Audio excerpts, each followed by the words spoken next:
anak-anak ibu, bagaimana kabarnya?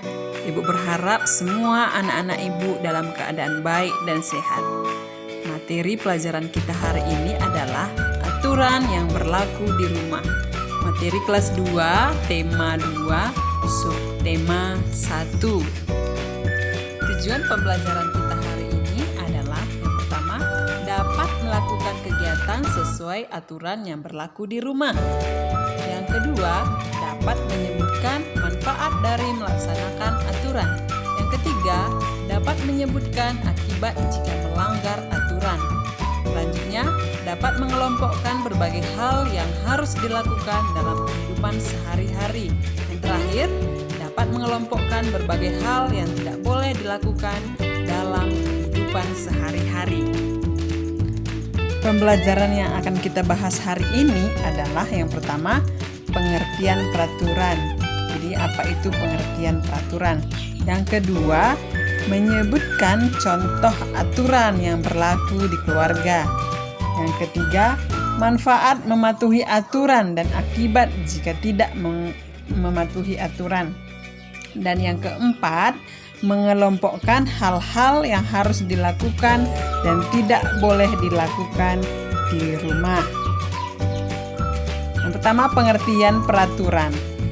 Apa sih itu pengertian peraturan? Nah, di sini Ibu akan menjelaskan apa pengertian peraturan. Peraturan adalah ketentuan yang telah disepakati dan harus dilaksanakan, yang di dalamnya terdapat sanksi bagi yang melanggarnya.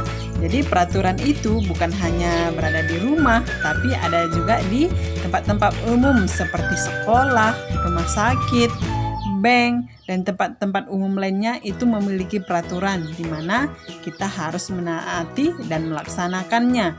Jika kita tidak melaksanakannya dan tidak menaatinya, tentunya akan mendapatkan sanksi. Peraturan di rumah. Setiap rumah atau keluarga memiliki peraturan. Peraturan ini dibuat oleh orang tua dan disepakati oleh anggota keluarga. Setiap anggota keluarga wajib mematuhi peraturan tersebut. Setiap keluarga biasanya memiliki peraturan yang berbeda-beda. Jadi di antara keluarga yang satu dengan keluarga yang lain, tentunya peraturannya berbeda-beda ya. Contoh peraturan di rumah yaitu merapikan tempat tidur setelah bangun tidur. Jadi anak-anak ibu, belajarlah untuk merapikan tempat tidurnya sendiri ya. Yang selanjutnya, merapikan sandal atau sepatu setelah digunakan.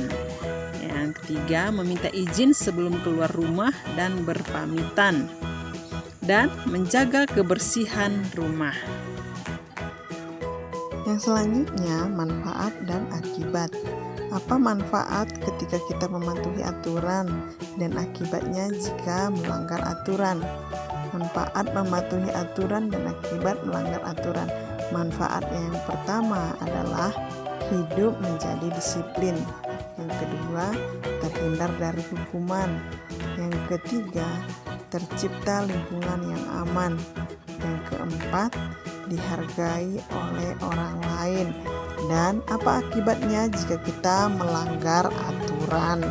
Nah, yang pertama adalah hidup menjadi tidak beraturan. Yang kedua, mendapat sanksi atau hukuman. Hidup menjadi tidak tenang. Dan yang terakhir adalah dapat menimbulkan perselisihan.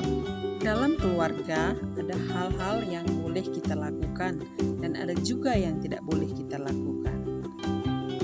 Yang pertama yang boleh kita lakukan yaitu meminta izin dan berpamitan jika akan keluar rumah. Yang kedua, merapikan kembali buku, sepatu atau sendal sesudah digunakan. Yang ketiga, pulang tepat waktu setelah bermain. Nah, dan yang tidak boleh dilakukan yaitu pergi keluar rumah tanpa meminta izin dan berpamitan. Yang kedua, meletakkan benda di sembarangan tempat.